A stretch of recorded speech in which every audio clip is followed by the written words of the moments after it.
Taste of Dragons Gaming Podcast. We eat sandwiches and play games. Taste of Dragons Gaming Podcast. A podcast for everyone's day.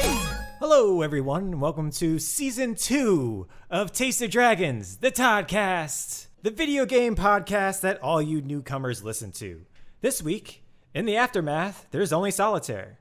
The news is turning wholesome, our topic is digestible, and our dragon this week never sleeps on the job, Insomniac CEO Ted Price. And as always, my name is Brian. My name is Amanda. My name is Troy. And I'm Joe. Well, welcome back. This is now episode 2 of season 2. Yeah. What? Yes. And, Double twos. Yeah, welcome all you. So many new faces. I know. Around here. And I see them right now. New faces, new ears, New listeners. New listeners. Yeah, thanks everyone for a bombastic start to season 1 last week. Or season 2, episode 1. Oh gosh. That's just how excited I've been. That's exactly. I can't even think straight. But how's this last week treated you guys? Been okay? Game wise, fantastic. I guess housewives. This is my housewife, Mandy. Housewise, we've had a lot of rain in South Florida, and we may have found some roof leaks in our house. Long-time listeners will remember that this has recently happened to us, that we've had some leaking problems in the past, so you could be as devastated as we are. If you've been listening from the very beginning of this podcast, you will have literally started when we first bought a house. Yep. To this point. You'll have the entire homeowner's journey. So here we are. Yeah. But this is why we had the video games. That's right. That's right. Hell yeah, video games. That's right. So let's get back to the escapist nature of this podcast then. Yeah, you know what? Video games don't have roof leaks. No. Right? Depends on the game. Oh gosh. Don't play those games. They could put that in Animal Crossing. It'd be really cute. You're right. They could make that really cute. You'd like actively try to make your house leak. You'd have like little puddles, and then you put like buckets in Yeah. it, and then you'd have like a little roofer, and his pants would be too low, but it would be really cute. It'd be really cute. You'd probably You'd be have like a little ladder. and you know that roofer would be like an otter. Yeah. Yeah. Oh my God, an otter roofer. Joe, an otter roofer. It's Pascal. Oh. Well, let's get into our games this week. What are you playing? Yeah, and Amanda, you want to start us off this week? Sure. This week I played Match Solitaire. Match Solitaire is a new take on an old card game, available on iOS and Steam. This digital single-player experience throws Solitaire into the ever-popular Match 3 genre. Which is a really complicated way of saying that I found like a decent Solitaire game. A roundaway by saying like, I got a cool iPhone game. I'm trying to wrap around my head about a Match 3 Solitaire game. So how does that even play? So there are many different types of Solitaire within this app. And Okay. to avoid boring all of you, I won't explain all of them. Well, I mean, it's Solitaire, so I mean, take your shot. But foundationally, what you do is when you start the game, they only give you one suit, so you just play with clubs. Okay. And they give you basically 3 types of each card, so there are 3 3s and 3 2s, and they're all mixed up on the screen. Oh, okay, gotcha. And you can only stack them in numerical order. So 3s can go on top of 2s or 4s, and 4s can go on 5s or 6s. Like and then Solitaire. Right, and that's how you can move the cards around. And then if you get 3 that match on the screen and you click all of them, they disappear. Okay. So, but if you get rid of like 6s, which are in the middle of the deck, I won't be able to stack anything on a 6. So I can't put a 5 and a 7. So sometimes you don't want to match them. And that's the basis Do you of the game. end up getting stuck a bunch and then have to like restart the game? Do I end up getting stuck a bunch? No, but hypothetically speaking, you could get stuck a bunch. Man is really good at this game. I didn't remember until I got this game how much Solitaire I have played. well, Solitaire was like always like the standard, like the game that's going to be on your computer when you were a kid with the old DOS. It's like you're going to have maybe some Free Cell, maybe some Minesweeper, and definitely Solitaire. Yeah, at the very least, you're like you're in school, you're in computer lab, whatever, and you're like, all right, no Oregon Trail, fine. No 3D pinball, damn, really? At least there's always Solitaire. There's always Solitaire. But this one's nice. Is every time you win, it has a really satisfying bling noise. It's got like that's half of the charm right there. Oh, It's yeah. got to have a good bling. right, and there's a little cartoon guy that gives you like a thumbs up. Like one of Wow. them's a hippo riding a unicycle, which is just adorable. Wow. Come on. It's got really soft tones to the colors, and then the music is really relaxing. So by itself, it isn't like I'm going to finish work and I'm going to sit down on the sofa and play a match solitaire game, although it's available on Steam and iOS. It's more of like Joe mentioned it last week. It's a really good, like, I'm waiting in line game. Yeah. It's a good, like, I have to driving over here, or not driving, I'm in the car. We are not advocating Someone else is playing driving iPhone me games somewhere. while driving. Yeah. It's a good thing to do after work. I know what I'm doing after work. I am looking up a hippo on a unicycle. That Very is. structurally sound unicycle. Do not be surprised if I get a tattoo this week. They're wearing a tutu, which is very cute. Come on. man. If Come you're going to put a hip on a on. unicycle, you put him in a tutu. Oh, this is fantastic. This is my new emblem, my flag. I'm going to make a kingdom, and that'll be my flag. The My game is crest. the game is free, but you can spend money to get more levels. But I've played a lot of it, and I'm on level 50, and I haven't paid anything yet. So Oh, perfect. Oh, it's nice. definitely not one of those like in-app purchase games where they like beat you over the head with it. So Yeah. I like it. It's nice. It's not a trap. Correct. Good. Good. All right, cool. Nice to see Solitaire still making waves. That's right. Like, could you imagine, like, if it was called Match Solitaire, but it's like a dating app, and it's how well you are good, how good you are at solitaire? That's also an awesome game. Make that game. Yeah, Brian, that's fantastic. I'm gonna match you with her because you can teach her some things. And she's into people teaching her. All right, cool. Well, I guess I'll go next. All right, so my game, the game I'm talking about, is a new release. That's right. And it's a follow-up to an older game that was huge with younger people. It broke ground on its genre and released exclusively on the Windows Store last week. That's right. I'm talking about Phantasy Star Online 2. That's right. I mean, were you expecting Minecraft Dungeons? You can still buy that on their website. This you can only get on Microsoft Store.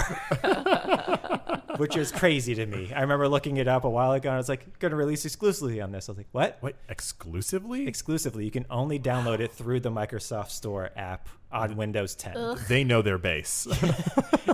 They really don't, because it's not this. Oh, really? Oh, So never many mind. people had to like realize like, Oh. Microsoft Store exists, like, because everybody has Windows. Oh, but I figured they were doing that because they were playing to like a base that already knew. no, Microsoft okay. like I think brought them in, or like made it so that they had to release Right. exclusively on that. It All right, well, was bring me up to speed on Yeah. Phantasy Star Online. Fantasy 2. Star Online 2. What is it? Basically, it is, if you've played Phantasy Star Online 1, it's that. But if you haven't, it's a MMO that's a third person. Okay. You go around, you still like are collecting weapons, you're still going out killing things, blah, blah, blah. But what it is you are on a ship that is going to kind of not colonize, but to kind of be like Star Trek. You're trying to okay. see, what everything is. you Okay, know. cool. Like So it's- exploration. Yes, exploration, yeah. Okay, nice. However, everything has monsters, so Right. you're going Uh-oh. out there to get their stuff, and kind of like Monster Hunter in space ish. Okay. But this is like a classic MMORPG. This is. This is from like the former generation of MMORPGs. Yes. So- and so- not just that, but it's also from 8 years ago, because that's when it first Right. released. So did you find Oh that my there were a lot of gosh. other people playing it because it just released in the US? Or Yes. So the very first day, the servers didn't crash, but they definitely were bombarded. They chugged. They chugged, very much so. So what it is so your servers are called ships. So there's ship 1, ship 2, ship 3. And then within those servers, or within those ships, they have different blocks, which are your instances of the game. Okay. So when it very first opened up for this week, there was 3 ships. There are still only 3 ships. However, they opened it with 40 blocks. And so and then the servers were completely packed. So they opened it up to 60 blocks. They were still packed. As of today, I think there's 110 blocks. Wow. And they are still mostly full, all of them. Wow. Does the game feel super old? So you said it's 8 years old. So It is. Are there old mechanics and old graphics? Or? It is very much. It does feel like a PlayStation 3 game. Oh, okay. Which is okay. because you're playing it for nostalgia. You're playing it for the specific type of game that it is. However, there are definite times where I'm like going up to a store and I'm just like, all right, cool. And then the background is like just really terrible, like 2D, like it doesn't mesh very well. Yeah. And another thing is the servers, the way that they built them was that there's a lot of server client stuff going on. So they don't allow the clients or your actual what you're playing it on to do a lot of things. It doesn't trust you, which is one of the ways to get around people cheating. But because of that, every single time a new person pops up, it takes forever to load them. So as you're walking through, so like the main areas, the main hubs are kind of a slideshow of walking and people popping in. Which kind of breaks the immersion of a the little game. bit, yeah. And for I get it. They made it for when it was new. They didn't make it for when it was 8 years old. Yes. But to be like have tight security on an 8-year-old game is just like, well, people cheat. Yeah, it's kind of crazy because you look in the options, and that's one of the first things I always do. You go to graphics options, see what's there. Yeah. One of them was like, do you want to use the newest version of DirectX 9? And it's like, we're on 11 now /12. Oh God. Would you like to run this in Windows 98? Yeah, right. Oh. So what's the deal? How is this a new release? What happened? Wasn't this on the Vita at one point? Yes. Like in like 2013 or 12 or something? Yes, like only what? in Japan though. So Okay, This has okay. only been in Japan for the last 8 years. So it's been Was it released, only but on the Vita? No, it was on PC, Okay. Vita, Right. I think, PlayStation, maybe PlayStation 3, possibly. I think. okay. So this game has not had a North American release has yet. not had outside of Japan release. Outside. Oh wow. So they in April, they put it on the Xbox, the Xbox One, and it was kind of like a beta test or whatever, but it's still been open since then. They just now put it on the PC though, Okay. just this week or last week. So that's huge deal. At least for people who know about it, I guess. Of which there are a lot of them apparently. Yeah, Phantasy Star Online is a huge, very robust, very real, serious community. Oh yeah, yeah. So I got in there, and first thing I did was I joined an alliance that had dragon in its name. Oh, well done. Good branding. Good branding. Had to make sure. So I think I joined the Eternal Dragons or something like that. I don't remember. Apparently not good enough, but it has dragon in the name, so it's good. But yeah, so far I've been having a really good time. I think I've played probably close to 15 hours of it over the last couple of days. Because I got nothing else to do. Do you think that they're going to make a Phantasy Star Online 3? I would hope so, but it has been 8 years, and it just looks like they're just going to keep constantly updating this one. Okay. But hopefully within the next couple of years they will, because this does seem to be doing well. We'll see within the next month or so if it's still just as crowded. We'll see. Yeah, MMOs are hard that way. Yeah. But it's good though. A lot of kind of archaic systems still though, because again, it is still 8 years old. Right. But no, having a lot of fun. So if you ever were into Phantasy Star Online, jump in. It's free. Cool. I didn't know it was free. Yeah. That's great. Free. Yeah. Free, but hard to get into to like figure out how to get your Microsoft definitely look thing up some going. stuff online, like Okay. when you go into it, what to choose and everything like that. Yeah, definitely look it up. So yeah, that'll do it for me. Phantasy Star Online 2. And then what about you, Joe? What did you play this week? Any new release? Not unless you count Animal Crossing, a new release. New every Just day. came out. Maybe. Yeah, it's new every time you open it. It Yeah. really is. So It's not March 20th? Wait a second. how does this even happen, right? I don't know Where does what the time go? Right? For those of you who don't know, Animal Crossing is the soul-stealing social simulator game that takes terraforming to terrifying new heights. Just when I thought my town was pretty much perfect, I decided to dabble in terraforming and started a project that took over 4 days and multiple friends sending me vending machines and utility poles to try and finish. It's still not done. Hey, Joe, you need more vending machines? What colors do you have? I have white. Nope, I got white ones. Oh, Thank you. man. Just, the drink machine, though, if you happen to have one of the non-pink, green, blue, pink, green, black, or white, I need any other color. And red. I have red already. I think there's one more color. I just don't have it yet. Blue? I have white. Everything I have is white. I have a Okay. gray utility pole. No, I think I got this. Okay. I did actually. I started a massive project where I decided I was going to build something that I have a picture of in real life. Oh, and nice. I was like, I'm gonna build this street in Kyoto that we had walked down because I have seen so many people build cool Japanese style They're great. streets. Yeah. And they use screens and all sorts of other things, but everywhere we went had bamboo. So like I didn't like the screens as much, and I was like, and they block too much of the sun, and when you tilt it up, it doesn't shine light through it. I was very picky. I don't know why, but they finally made something that looked kind of like the bamboo, and I was like, well, all right, you know what? I'm gonna build a street that I've actually walked on. This is gonna be great. Yeah. I contacted my friends because I ran out of utility poles real fast, and I ran out of lots of stuff real fast. I was like, I need these, I need that, and then I realized I don't think I can build that street. They don't make a lot of the things that I need for this the picture that I have. So I was like, all right, I'll take some artistic liberties with this. It's fine. Oh my God, terraforming is awful. Like it takes forever. It's tedious. And I'm bad at it. Sometimes it's really imprecise. You end up building when you're supposed to be destroying.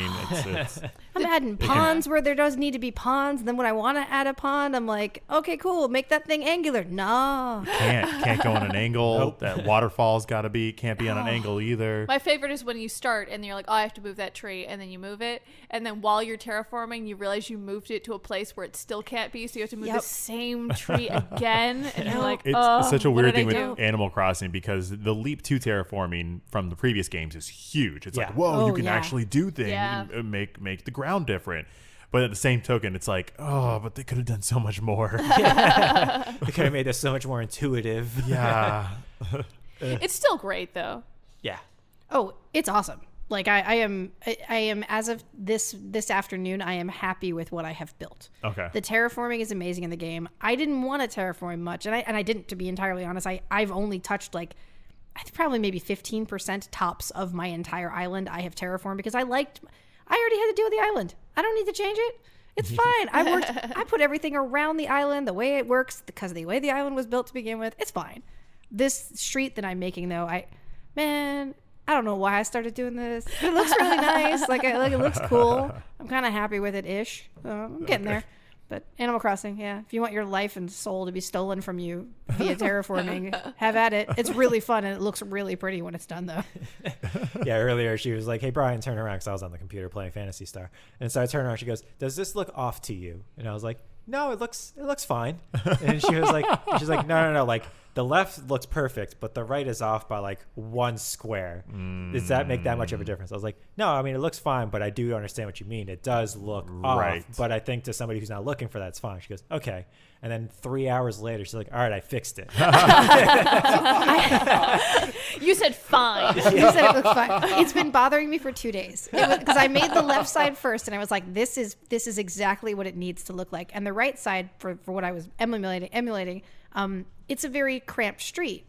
So technically, the right side looked kind of like what it was supposed to look like. But when you enter someone's town via their airport, I knew the level you would walk in on. It just didn't look right, and I was like, even if you play the game the way I do, which is not at that same tilted screen, it's not doing what I want it to do. And then when he said it looked fine, I was like, well, I've let this go for 2 days. I've been trying to ask everybody, what does this look like? This looks wrong, right? And everybody else was like, no, it looks exactly like it's supposed to. This is exactly what one of my friends came over and I was like, take a look at this and tell me what you think. Tell me if I'm wasting my time. And he goes, I literally feel like I'm walking down that street in Kyoto with you. And I was like, all right, it's working. This is great. I'm insane. That right-hand side, it's fine. No, I get totally it. Fine. It's No, not fine. no. Yeah. I had to move 3 levels of cliffs, trees off of the cliff so that I could move them over a little. It was some next That makes me so level angry. ridiculousness. But I will say it does look infinitely better now that I've moved that 1 square.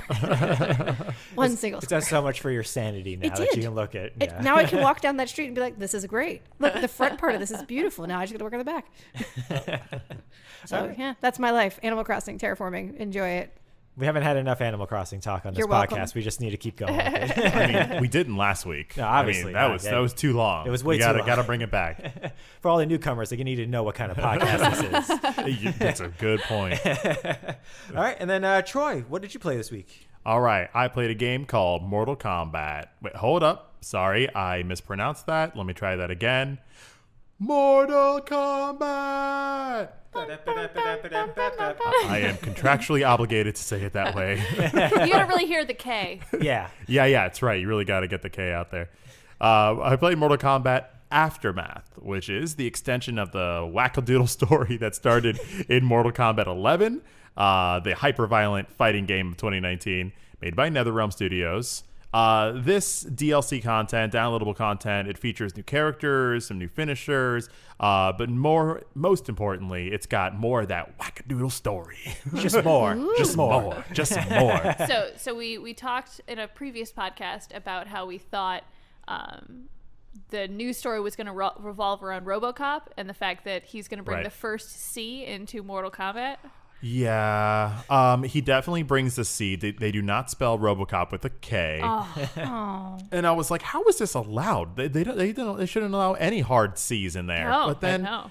I looked at all the menus. I started seeing every hard C in the game after that. In the menus, you see things as like close menu or a closet or whatever it happens. Like I started noticing them all. It was very disappointing. Oh, you mean they're slipping? They're slipping. They're getting soft. It's also weird because after we also recorded that, I realized Johnny Cage has a C. Johnny Cage. I know. I realized that. I was like, oh man, they started off with the regular C. They Damn. messed up. Come on, Mortal Kombat. It's not too late. They should call it the Curse of the Cage.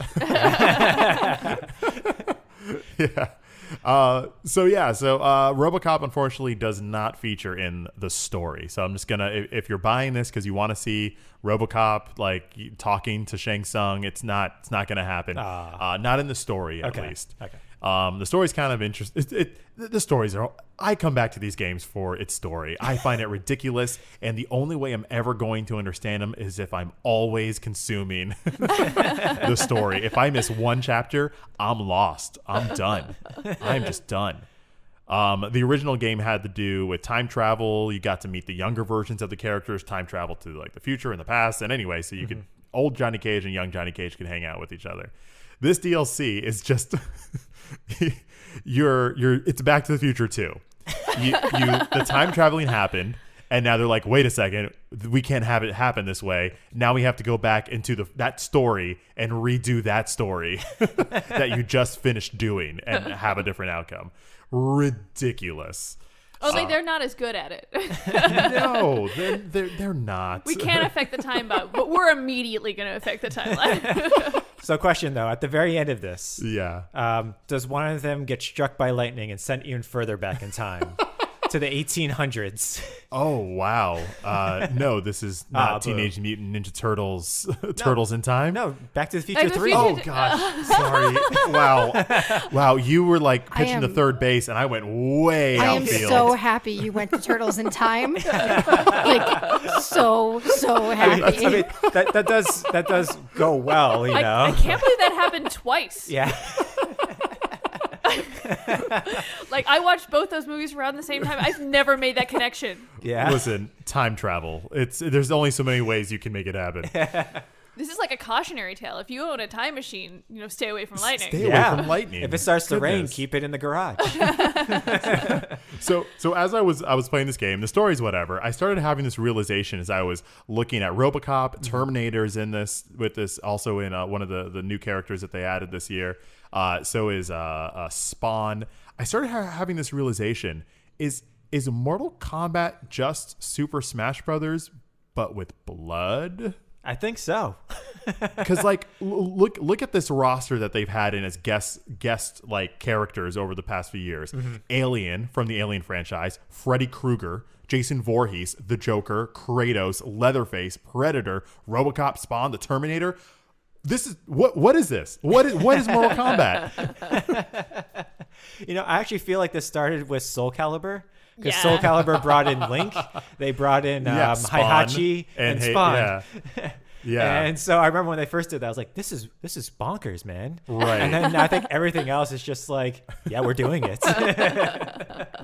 Well, I'm just waiting for Sonic to show up. I'm sure his finisher will be lame. Anyway, so as I was playing with RoboCop, I started realizing, because I wasn't sure if I was going to get this, but it was important that I got this, I think, because Mortal Kombat has never done a story downloadable content, story-based downloadable content. In games of the past, I don't really care about the new characters because I'm not really serious in the game. I'll play them just to see the cool moves, and then I'll be done. So it's not really worth my money personally.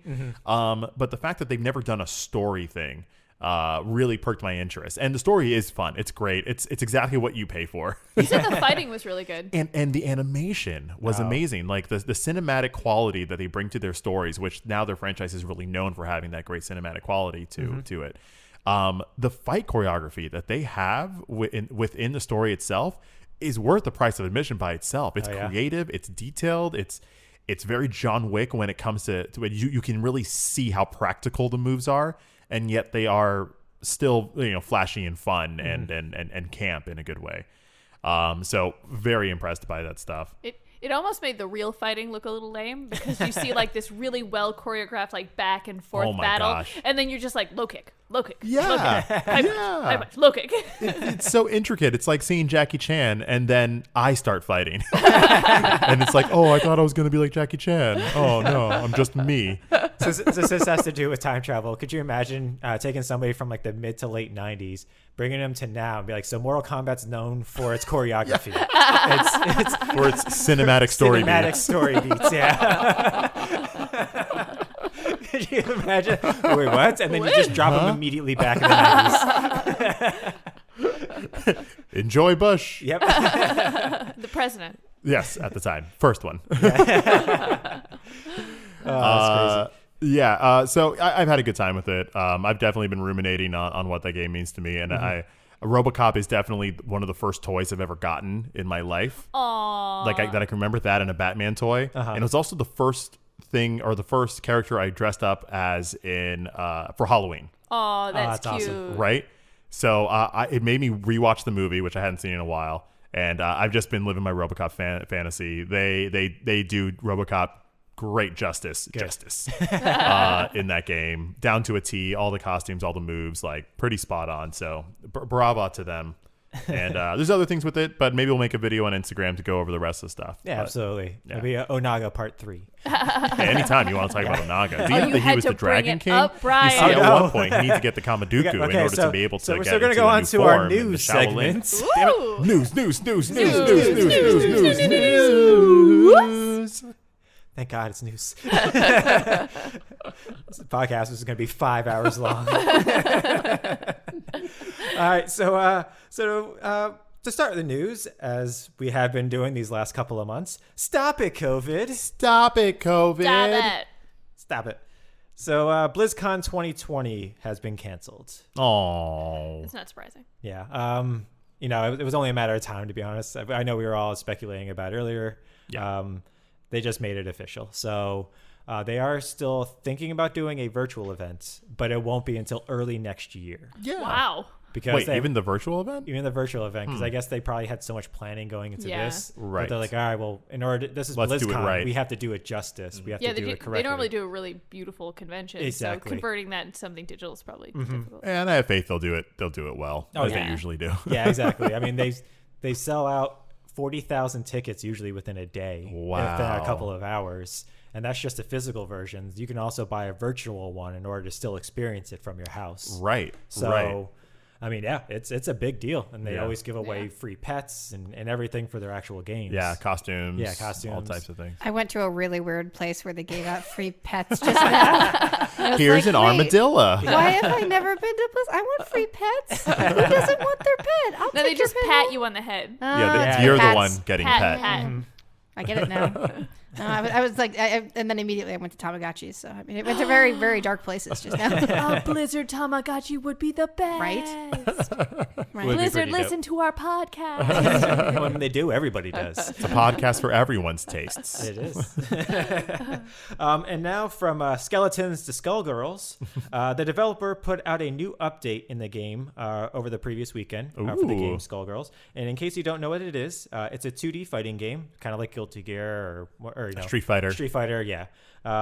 But in the update, they added and changed a couple of things for the community. The first one is one of the best players of the game, Sonic Fox, who is also one of the best players in every fighting Oh, game yeah. possible. Did Sonic Fox win an award? Yeah, At he the Game Awards? At the Game Yeah, Awards, yeah. yeah.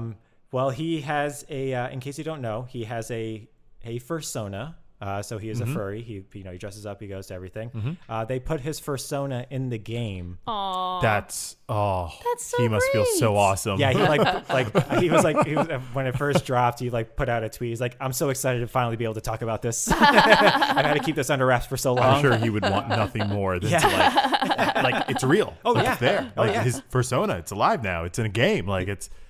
Yeah, and because he's one of the best players, they actually made him the tutorial NPC. Good. Randomly cool. instead of it being the original, they made him randomly be the tutorial NPC, which is I think pretty awesome. Yeah, I can't think of anything cooler than that. I can, because also included in the update. So when this was first crowdfunded, it was on Indiegogo. One of the tiers was that you could put yourself as a background character of one of the stages. So one of the people who did it, they put him in the background. It's like, all right, cool. Well, since then, though, that person has transitioned from male to female. So they actually, in this newest update, turned his character into a female. Right on. Oh, that's wonderful. It's the exact same pose, exact same everything, but it actually looks like her now. Awesome. That's so cool. That's sweet. Yeah. So I thought that was, it's just a very tiny little thing. Yeah. And just, really cool of the developers to do that. Right on. Yeah. So yeah. And so speaking of wholesome things, though, last week there was a indie game showcase called Wholesome Games Direct that showcased over 50 whimsical indie games that will be coming out or have already come out pretty soon. So part of that was the writing game that you played. Kind Words. Yeah, Kind Words is in there just to give you a sense of what kind of games these are. So they're sad Troy games. Is what you're saying. Yeah. This thing was made for me. Yeah, it was made for you. I must play every single one of these games. Absolutely. You should look at them. They're great. But the creators of the event did it because they did what we have all been saying forever, which was they wanted an event that just showcased games that E3 wouldn't showcase. Yeah. Or couldn't showcase because it's so jam-packed with these huge blockbuster games. They also did it because their friend last year, their friend passed away last year, and one of the last things that they did was that they used to always watch all the E3s, and some of their last moments with him were watching a Nintendo Direct. Wow. So they're like, well, we want to do something to also honor him in order to get all these other games that we all love out. So they did that. And so if you want to check them out, head over to wholesomegames.com. And I'll be doing that. Yeah, and that's how you'll do it. So go over to Wholesome Games to show them some love and check out their states of play. And did I say states of play? That reminds me of Sony's State of Play that happened and showed over 8 minutes of uncut gameplay of Last of Us 2. Really? Yeah. What is that game 2 weeks out? Yeah, which you kind of wouldn't know because there hasn't been a whole lot of news besides leaks about it. Right. And I'm so afraid. I think I may have saw some clips of that. I saw like Ellie, the main character, ducking. Yeah. And as soon as I saw it was a clip, I just quickly scrolled away because I was afraid it could be a leak. Oh yeah. So I don't want to see anything. I don't want to see anything at all, legitimate or not. I just nothing. Yeah, there's hardly any articles that I've found recently that have been on it. And all the ones that I have seen, there's hardly any comments because nobody wants to click on them just in case it is something. There's going to be someone's going to spoil it. Yeah, if there's going to be a jerk in the YouTube comments or something like that. Gosh. I saw it as I was scrolling through, and I totally was like, "What is this?" It was an IGN one, and it was 28 minutes or 23 minutes of this. I'm like, "What monster?" IGN? Why would you?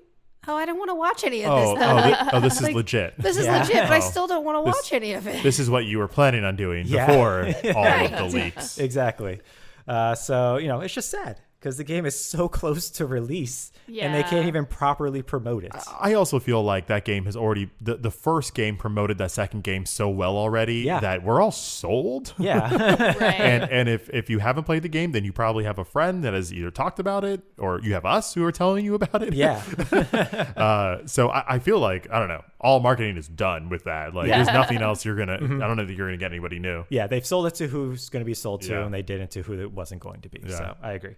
But something that is being promoted amazingly, though, especially by this podcast, is the Epic Game Store. All right, Brian. And by this podcast, I mean me. All right, Brian. Go ahead. All right. So this week, So they've been giving away free games every single week. Yes. So this week they're actually giving away 2 different games. Oh man, they're upping it up. They're upping it up. So this week it's Borderlands: The Handsome Collection, which is most people probably already have it in some form. That's but true. To those who don't, awesome. Yeah, it's a great collection. Yeah, it's a great game.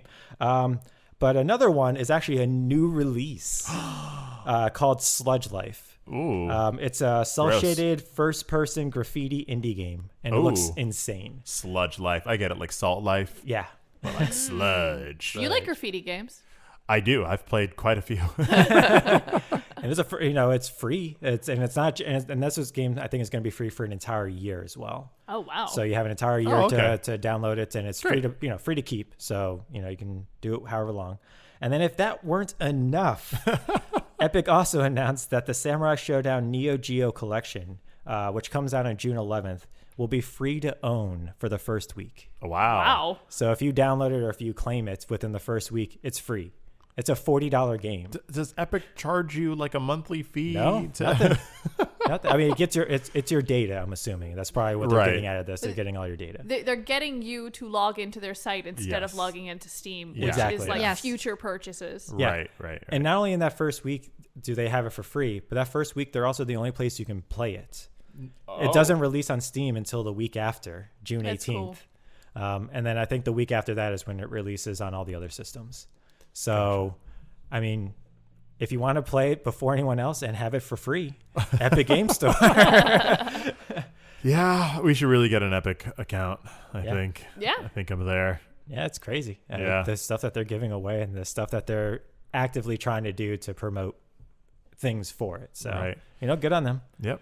So- We'll be looking out for the check in the mail. Yeah. Also, I'd be very impressed if you had a check and you Yeah. mailed it. Agreed.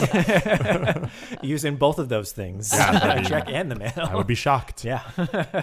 And then lastly, Amanda, you got some gaming, non-gaming news. I do. I got some fun stuff. If you haven't heard, they have some TV and movie news. Okay. So the Kingdom Hearts might be coming to Disney Plus as an animated TV show. Oh, of course it would be Disney Plus. I don't know why my first instinct was Netflix. Why? I'm What with was you I thinking? 100% actually. I actually also thought Netflix. Because Netflix has done that already. Yeah. They've done the game to TV show thing. But of course, Disney. It would be Disney because it's Are they Disney. releasing the whole thing, or is it going to be like episode 5 first, and then episode 3, and then maybe the season 2, episode 1? Like, And then there's a 2.5 final remix. The only thing I can think of is like it can't be canon because that would be insane because you would have to require everyone to have played all of the games in order for the TV show to make sense. But it's Would Kingdom it- Hearts, so why would they care? would it- Why would they care? I think I wouldn't be surprised. Yeah, I wouldn't be surprised if it does start from the very beginning, but somehow all the games have already taken place. Like they wipe their memory, like somehow they would figure it out. Well, or not figure it out. They would have to Back to the Future to it. You would have Yeah. to go back to the Uh-huh. games, and you were doing the TV show while the games were taking place, but you can't be seen by the main people. No. And then the very last scene is them, is King Mickey like, hey, this has happened before. I was trying to think of a way you could be like an NPC in the game. Like you're the party you follow is somebody who's not actually one of the main characters in any way. Like you're just on an island somewhere and you just help them along. They did that when we played. Was it War in the North? Yeah. We The Lord played of the Rings. Lord of the Rings game, and obviously the events in Lord of the Rings are pretty standard. So to make it a standalone game that wasn't like those exact events, you were either directly in front of them or directly behind them throughout the entire movie, and what happened to them was because of things that you did. Like, they wouldn't have won that fight if you hadn't caused this avalanche or some bullshit. So it was all like that. It was fun. Nice. And then anything else? Yes, the Sonic movie that had all of the controversy about the Sonic we didn't like and then the Sonic that we did like and the the Robotnik design. that stole our hearts is going to be getting a sequel. So that Tails stinger in the end will probably be a bit of Sonic and Tails running around having adventures. I did get chills when Tails showed up. It was I won't pretty lie. awesome. I was as much as I was expecting / not expecting from that movie, Yeah. Tails was not one of them. Oh, Right, yeah. right. He showed up. I was like, wow, they're doing it. And like made me respect Tails, because usually Yes. depictions of Tails are always like the dumb Yeah. kid that's following Sonic around. Even in the games, Tails is just like a really a dumb scientist? character. Tails? Isn't he a scientist? In the games, I think he is, but Really? definitely not in the animated series. Oh, okay. I don't think he was an inventor. Oh, He okay. built He was things. something. Yeah, He was an yeah, inventor. Yeah, I like think. a Builder. tinkerer. Yeah, Yeah. Builder. yeah. I hope they put Knuckles in. Yeah. No, And- Knuckles is for 3.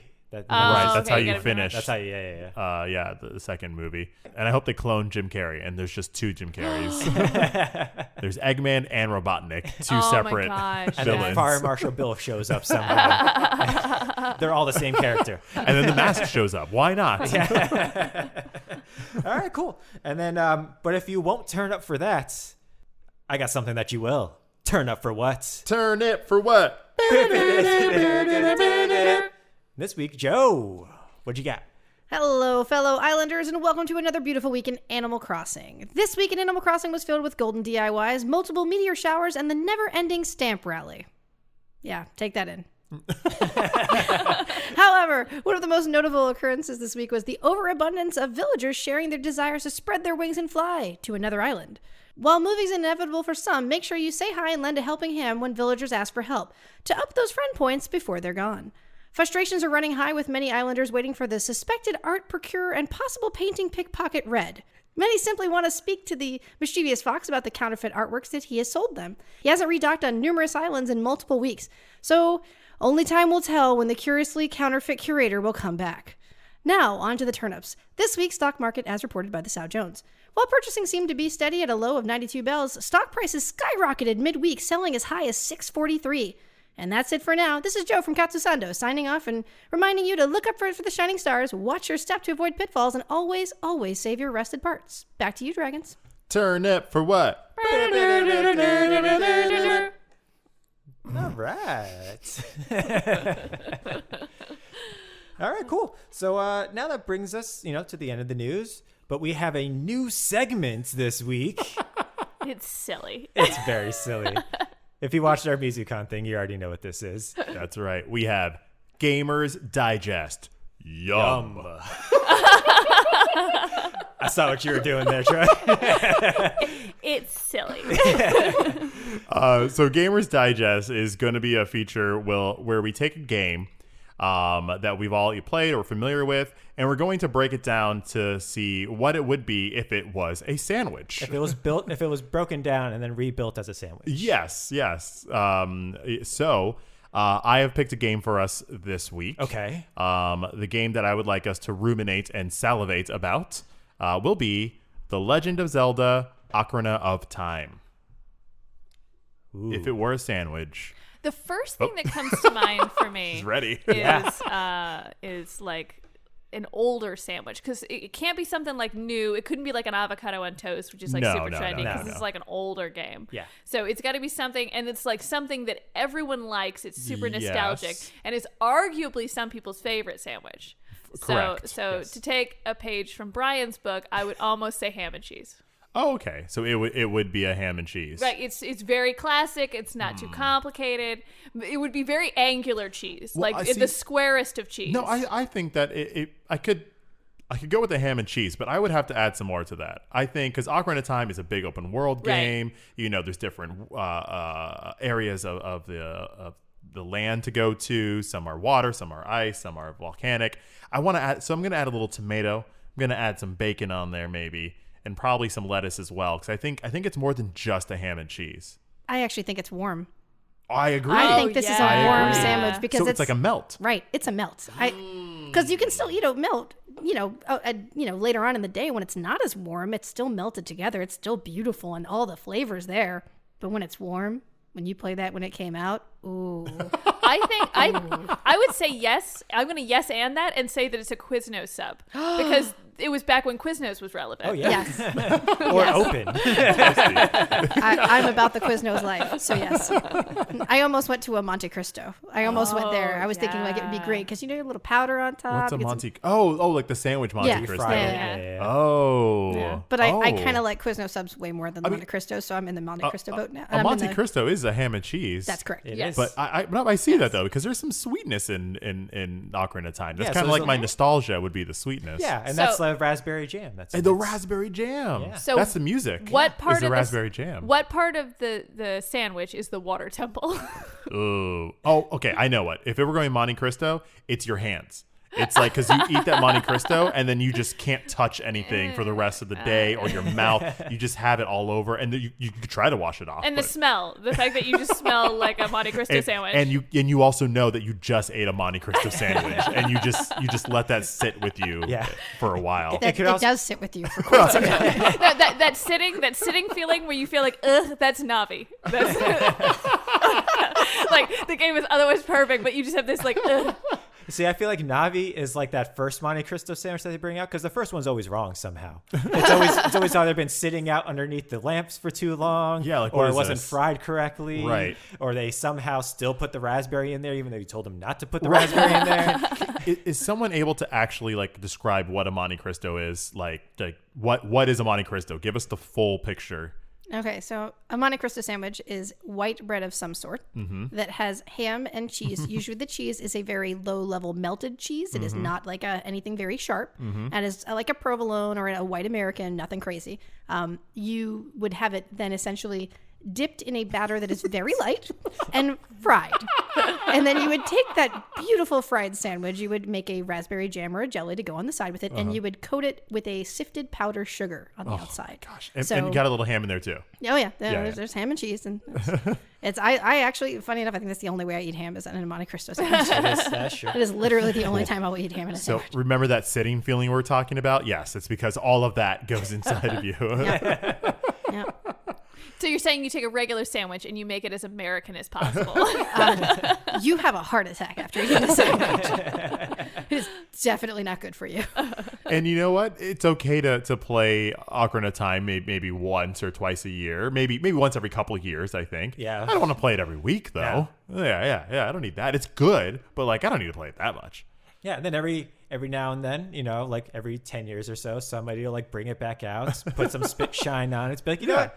I think I'm going to put, a Munster cheese in there this time. That's the perfect idea. Exactly. It sounds so wrong to me. Is that like when they made it for the 3DS? And Yes, they just made it that's 3D? exactly Okay. it is, Oh yeah, that's fair because you had to use the pen still in some of those things. Yeah, They that's changed fair. it up. They changed the They inventory changed a it little up bit. a little Bingo. bit. Yeah. So that's right. Yeah. So I mean, hey, we're the like Taste of Dragons. We play video games. We eat sandwiches. You're welcome. This has been your Gamer's Digest. Yum. If you have a video game and you want to know what sandwiches is, we are experts. Please message us. Yeah, We would message be happy us, to tell you. slide into our DMs on Instagram, or go to our YouTube videos and leave some comments. Let us know either games or sandwiches, and we'll do them. yeah, maybe we'll start with a sandwich and put a game to it. Ooh, Could go either exciting. way. It could go either way. You never So know. Give You us some never know. suggestions out there. So, all right, cool. I like that segment. That was fun. And then that brings us to our Dragon of the Week. Do. It's the Dragon of the Week. It's what you seek. It's the Dragon of the Week. It'll make you leak. Dragon of the Week. I just said it'll make you leak, so I don't know what the dragon's gonna be, but like cry tears of joy. There you go. But Dragon of the Week is our chance to show a little love to some companies or some people or some things, whatever, anything that we want. This is our podcast. in the video game industry, Yeah. of course. And this week it's going to be brought to you by Joe. Why, yes, indeed. I'm going to talk to you guys about Ted Price, the co-founder and I believe he's the CEO of Insomniac Games. I love Insomniac Games. A lot company. of us do.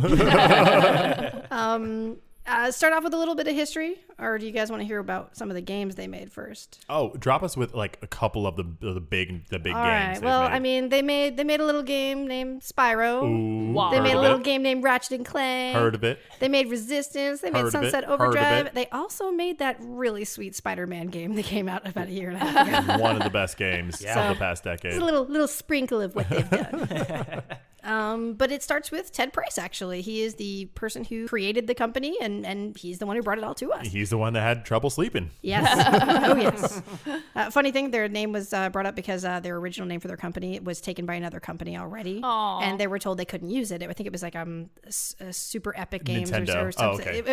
It was something. It was something silly like Ultimate Awesome Games or Okay. something. Epic. And it was something. And another company already owned the name, and they Right. said they had to change it. And so they said they went through about 15 different names and none of them fit right. And then they got to Insomniac Games and everyone was like, it's not right, but it's exactly how we feel. So this is perfect.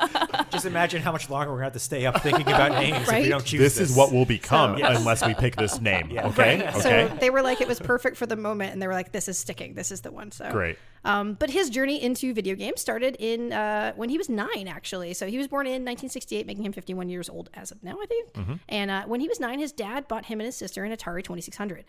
They played that only on the weekends because that was the only time they were allowed to play. They had to do all their schoolwork from Monday through Friday. And he said that him and his sister would play the games on the Atari 2600 non-stop. He said that was his life. So for the first couple of years of video gaming, he always had to play with his sister. He always played 2-player games. And even when they played 1-player games, they had to play them together. He said that their favorite game was Adventure, and they had a blast playing it. By the age of 15, his dad had decided he was going to buy him an Apple II. And he started programming and making his own games. He said he really liked the idea of games in general, and his dad and his parents, they were both very supportive of him being able to learn how to code and learn how to program. How old was he at this point? 15. That's awesome. Right? So he admits it himself. The games were awful. He said they had no story. He said they were terrible. They were usually just walking down a hallway and doing nothing. It was just Ratchet, no clank. But it was very dry. He said they were rough. So he went to college and he went to Princeton, which is an Ivy League school. So he was going in, and his very first semester he started with a instead of an 1101 class for computers, he started with the second range of that. So I think it's the 22 and 2200. And he said that he walked into that thinking he understood how to program and understood computers, and he walked out so completely broken from not knowing anything and doing so badly that he changed his major to something else. Because he said it was so tough. He said, I skipped what I shouldn't have skipped. So he went to English majoring. That's what he chose, not gaming. He went to that because he was also very into the English literature, and he was really into that. So in 1990, he got out of college, English major, moved to California, worked for his uncle. You know how ambulances are like a mini doctor's office? Yeah. Well, they basically made ambulances, but they were just a doctor's office, and they would drive to different areas when we were somebody who couldn't actually go to a doctor's office. They would bring the doctor's office to you, and it was a new business at that point. And the thing that he took away from this, though, was that he was very bad at driving vans and not very great at being a nurse, but he learned business very, very well, and he became a medical biller, basically. He was the financial controller of his uncle's company, and he became very business savvy, and he kind of saw how everything worked, and he was very good with people, and he was very good at making things work as a manager, as opposed to being the person on the floor or the ground floor doing it. So he decided after a couple of years of doing that, he was very good at it. This isn't what my heart's in. I want to do something my heart is in. He talked to his dad, and his dad has always been one of his biggest supporters. And his dad was like, well, do what you want. Do what your passion is. He goes, I want to make a game. I think that's what I'm going to do. So he starts working on a game, writing up what he can, trying to make the graphics on paper, like literally drawing everything out in cubes and polygons. And he realizes, I can't really code. I can't really do all this by myself. His mom was like, well, you have a friend that went to Princeton with you. Why don't you call, this is my girlfriend's son, graduated the same year as you, and that is Alex Hastings. And he cold called Alex Hastings and said, hey, our moms are friends. Do you want to make a video game with me? and like a match made in heaven. He was like, yeah, sure. Okay. So This is like the best play date. Like, you guys both like baseball, and you just push them together. it really was. It's like this story, every piece that could fall into place that was so weird. And like, wow, that was the 80s and the 90s. All right. Yeah. So him and Alex became very good friends, and Alex was a really amazing programmer. So every crazy idea that Ted could come up with, Alex could program it down. Wow. And Alex had a brother, and Alex's brother was good at it as well. So the three of them basically created this new company to make video games, and the first game they worked on was Disruptor. The game, it was a first-person shooter, very Doom-like, only set in space. Like most people remember Disruptor on the PlayStation 1. They were originally making it for the Panasonic 3DO. And funny enough, they got very lucky because Ted was very good at the business side of everything and very good at kind of reining in creative peoples.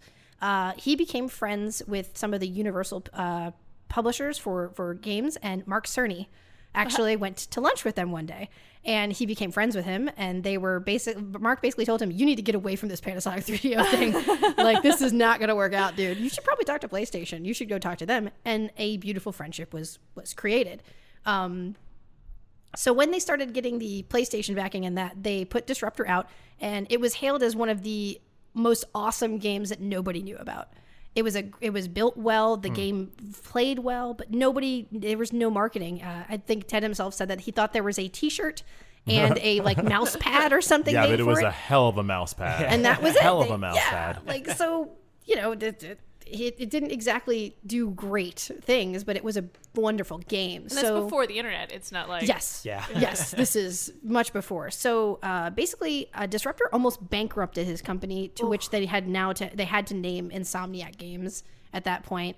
And they kind of just got lucky and decided they were going to start working on a family-friendly game. They said Disruptor wasn't family-friendly, and Ted was a very big proprietor of, I want to make games that adults can play too. Like, he wanted to make games that had deep meaning, had feelings, and it wasn't just like a hokey platformer. Unfortunately for him, he was very good at making hokey platformers, because they make Spyro, and it was like the most amazing thing ever. Sony was like, we can't believe you made this. They wanted a kid-friendly game. You gave us our Mario. Right. Yeah. Right. So they make Spyro. It is a huge hit. And Ted, throughout the entirety of his career in video games, has made it very clear he doesn't want to be pigeonholed into making only one kind of game. Right. So he's like, I want to work on something else. Let's work on something else. They start working on a game called The Girl with a Stick.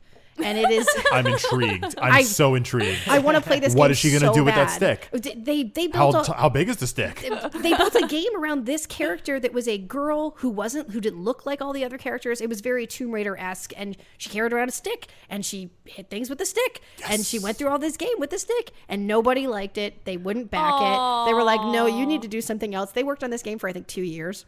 And that was its name, and everyone was like, no, dude, we're not backing a game called The Girl with a Stick. So All I could think of is like, it's like the girl with the dragon tattoo, but with a stick. So they were very upset by it, but they were basically told by Sony at that point, hey, we need you to make another platformer. You need to stop this girl with the stick thing and go back to Spyro-like stuff. And they were like, okay, fine. We just wasted like a year and a half on this game. Great. They basically, and then he said, so Disruptor had almost financially destroyed them. He was almost bankrupt at this point. The company was almost going under. And he said, we threw the biggest Hail Mary ever with Ratchet and Clank. Really? He said they came up with the idea of Ratchet, and he was a lizard person and all this crazy stuff in I've space. seen that, yeah. Right. And then apparently the Hail Mary worked so well when they added Clank to it that they were like, this is the best thing ever. You need to continue doing platformers. And he was like, I really want to work on other things, guys. Okay, we'll make this platform. Obviously, it did very, very well. And it basically drew a lot from Conker's Bad Day and from Spyro. And he said that he really liked manga. Yeah. And so speaking of that, at this point in time, they were in California. I think they were in Red Bank, and they were very close to other companies. So they were very close to Naughty Dog. So a lot of the people at Naughty Dog actually were able to share assets with them at one point for a lot of things. Yeah, because they were in the same building because they rented the space from Sony. Yeah, I think as we were talking about Mark Cerny, he was kind of like, hey, you two, talk to each other. He was like their moms being like, hey, Insomniac, hey, Naughty Dog, you guys both play baseball. Here, have fun on the field. And Naughty Dog's the one that did Crash Bandicoot, right? Right, yes. So, and those two companies, Crash Bandicoot and Spyro, were basically the PlayStation unofficial mascots. Exactly. Yeah, that's correct. Yeah. Yep. So their beautiful friendship with Sony continues, and they decided they were going to work on something different. He finally had talked them into it. So their PlayStation 1 had Spyro, the PlayStation 2 had Ratchet and Clank, and by the PlayStation 3, they decided they were going to make Resistance. I have never played Resistance, but upon looking at Resistance, it looked awesome. It was a first-person shooter set in like a space, almost like post-apocalyptic space. Yeah, it was crazy. It was very Destiny. Like it was very like if I hadn't seen other things that clearly drew from this, I would never like. It looked awesome. Resistance sold really well. It got 3 sequels. It was awesome. And then he wanted to diversify even more, and he kept trying to find other types of games to work on. So they started working on Sunset Overdrive. They started working on Fuse. And between 2002 and 2019, they decided they were going to start Insomniac Click. And they were going to make tons of mobile games. And they were going to work on VR. And they got in with the Oculus, and they were going to be on the ground floor of making VR games. And he said that he really was hyped about that. That was something he really looked forward to working on. And they continued making games. They have made quite a few games for that. And then this is the game that actually brought me to learning about this person. I loved Song of the Deep. That is a really fun Metroidvania kind of a game. And I appreciated that game a lot. It's visually, it was very nice, and it was a calming, really beautiful story. And he was the one that put together the pieces of the people who would create this game. So Song of the Deep came out, I think, in 2016 or 2015, something like that. Something like that. Is it the one where there's the girl in the boat and then there's like the shadow? It's The submarine, yeah. Okay. It's her dad is lost at sea, and she has to go find her dad because she can the waves sing to her and tell her that her dad's still alive. So she builds a submarine, and as you're playing the game through the levels where you're floating through everything, the submarine gets more parts, so you can get into deeper areas. Oh, cool! It's really cute. It's a very simple. It was $20. Yeah, it was a $20 game. GameStop actually published it. Yeah. Oh, Like wow. that's the level of how this game had some backing. And so he was very happy that he was able to like work on VR. He was able to work on this other kind of game. It was still a platformer, but it was different, and it was more of a passion project for him and for Alex Hastings. So basically that leads us to the big game that everybody really knows them for now is that Spider-Man game. And so Marvel apparently had contacted Sony. They wanted to work on a game, and Sony was like, these are the guys you want to talk to. And as he says that his interaction with Marvel was so positive that they basically walked into meetings, and he's like, I can't give you all the details. He's like, but they basically said, you write us some stories for characters you want to use. And they were like, okay, who's on the table? And they're like, you write us stories for characters you want to use, and we'll tell you if those are going to work with what we're working on. And they were like, okay, well, like anybody? And they're like, just write us some stories. Just write it. So Spider-Man was obviously their first choice, and they got approved for it because the game was the game that they had pitched them was so big and so expansive, and the story was so good in it. And Marvel was like, yeah, this is great. And he says that they were not. It's not that they weren't hands-on. He said that, but they didn't actually have a lot of pushback whenever they went back and forth with the companies. He said that it was actually a really nice, beautiful partnership of how to make this. And the game went on to be a great success. I think it sold like 9 million copies in that first year, like in the first 6 months. It's a great game. So in August of 2019, Sony actually bought out Insomniac Games and brought them in. They made it known at a GameCon event that year, and Marvel and Sony were happy to have them on the actual team to be part of Sony now.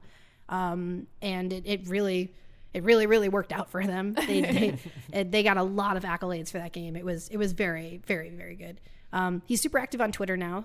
He did the 4 games that made me challenge actually last month. And the 4 games that made him was Doom, Super Metroid, Ultima 3, and Wizardry.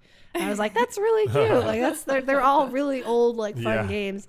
And I'll leave you with an ideology of his, because he's always trying to push forward, and he hopes that he can continue staying in this gaming world because he loves it so much. And he said during an interview, someone asked him, what would you tell your past self, now? And he said, well, I have made so many bad decisions along the way, and I let my ego get the better of me. I felt like I needed to let go more of creative projects, and I didn't need to be so and on top of them. He said, and as a person who wants to foster and lead creative collaboration, I should have known sooner that you have to trust the people you work with, because the stories they're creating and the culture you create in the workplace is so important for games to feel anything. And he said, I wish I would have learned that sooner. He goes, but I know that better now. And he said that I trust everyone I work with to create something that's truly magical. And Insomniac Games is one of the best video game companies to work for as far as Article is concerned. And he is one of the kindest seeming people. They've made tons of charity games. They've made tons of games free for people who cannot afford them. Like he's a decent guy. So that is Ted Price, the CEO and founder of Insomniac Games. Hell yeah, Ted Price. Thanks, Ted. Yeah. And man, another dragon who did not major in anything game related. Right, but started when he was 15. Oh, Goodness. yeah. Hey, started young, had a little gap year. Yeah. Gap decade. Yeah, he's definitely out of hand in making some of my favorite games. Yeah. Sorry, yeah, you Of love all time. Ratchet and Crank, right? Crank. Crank that soldier Ratchet. Ratchet and Clank, all of them, the movie, I'm in it to win it with all those characters. Awesome. Well, nice, Joe. I know a lot more about him than I ever did or ever thought I could before. So nicely done. But unfortunately, that brings us to the end of this week's episode. What? But We're finding a new season 2 out. Is that what we're Fro, doing? Okay, Okay. I don't know what it is. You know, Like a jazzy exit. just yeah. Bump. have you looked forward to the end of this the episode? What are we going to come up with this week? We're exploring. But you can always find us online. Yeah, check us out at Taste of Dragons on Twitter and on Instagram. We have some good features going up. Also, make sure to check out our new burgeoning YouTube content at Taste of Dragons as well. That's right. Where we actually got a shout out on our last video by Charlie Edwards, one of the original developers of Fable, who is making the game Kinseed that Mandy talked about. What? Senpai noticed me. Yes. Yes. So we lost our minds when we saw that and then realized who it was. So anyway, we're on YouTube now. That's right. And we're looking to try and make some pretty steady We got a content. strong start. Very strong. Strong start. We only need one comment. It was a good comment. It's a great comment. So yeah, tell your friends if they can't. We're on all podcast servers or on your favorite podcast server. But if not, they can go to YouTube and check us out as well. Our episodes are on there as well. That's right. That's right. And yeah, it's a great episode, everyone. So as always, though, my name is Brian. Amanda. I'm Troy. And I'm Joe. And we are The Taste of Dragons. Have a great week, everyone. All right. 2 for 2 with the season. You're doing it, man. It's our year. It's our year. Taste of Dragons Gaming Podcast, a podcast for everyone's taste.